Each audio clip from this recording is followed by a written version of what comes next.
The New Orleans Pelicans have decided to suspend Zion Williamson for tonight's game against the Philadelphia 76ers. So, what the reasoning for this was because allegedly, according to Chris Haynes, that Zion Williamson had been late to multiple practices and he had missed the team's flight. So, that was enough to get him a 1 game suspension. And I have to say, he definitely deserves a suspension, but it shows that the Pelicans have been handling him with kid gloves for so long that Zion feels emboldened to do whatever he wants to do and not feel like anything can really happen to him. That he definitely does not respect the Pelicans at all. And to be honest, why should he? They have handled him with kid gloves since day one. They allowed him to do whatever he wants to do without any repercussion. They gave him an extension he didn't deserve. Despite missing so many games, they still gave him that extension. Anyone who's been allowed to get away with things for so long will be disrespectful, and that's just par for the course.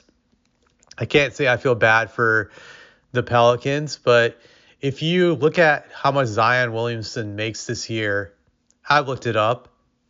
It's $36 million, 725,670. So I'll repeat again. $36,725,670. So a little bit over 36 million.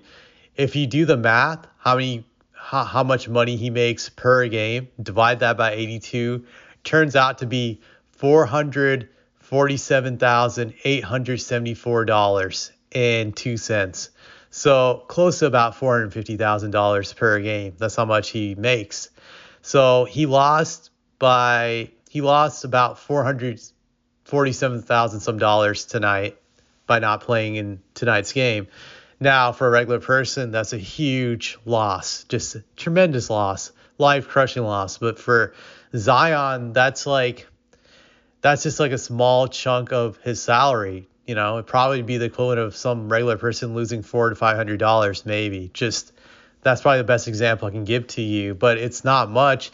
And he probably didn't really lose anything when you factor in the Nike money he's getting. I think I recall him signing like a while ago, like $100 million Nike deal. So I'm sure the Nike money will cover his losses, which shows that Zion has house money to play with.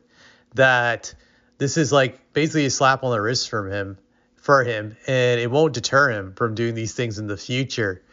It's already made clear by Zion he does not respect the Pelicans, and I have to be honest, I don't think the Pelicans are worth respecting. Just like I said, by the way they handled him.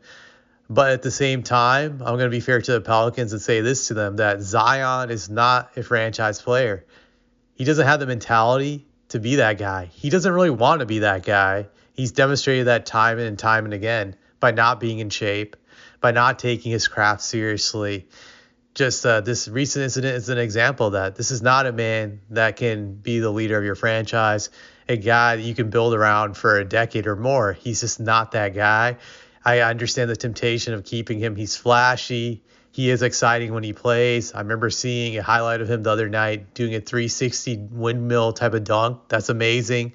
He shows flashes of greatness, but that's just temptation right there. That's just him taunting the organization, the fans of what could possibly be, but what will never be, because he doesn't have the mentality to sustain the greatness that's shown in his lack of inability to keep himself in shape. Just he's not able to do this. And this is why the Pelicans need to get rid of him. He's a drag on their franchise, and he'll continue to be a drag on them as long as he's around. He'll continue to give them false hope that things can get better when they cannot get better with him, and they never will. If the Pelicans were smart, they would jack up his value the next few weeks, try to see him pad his numbers, get them very high, and then trade him during the trade deadline to a team that's a sucker to take him and just see what they can get. That's what they should do, but will they do it? Probably not.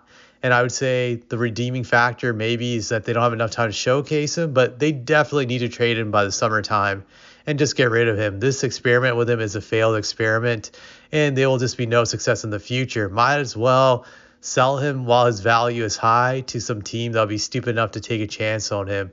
And there will be desperate teams, at least come summertime and maybe even the trade deadline. You'll see desperation from certain organizations that are just looking to move the needle, as they say. But that's all I have to say about this.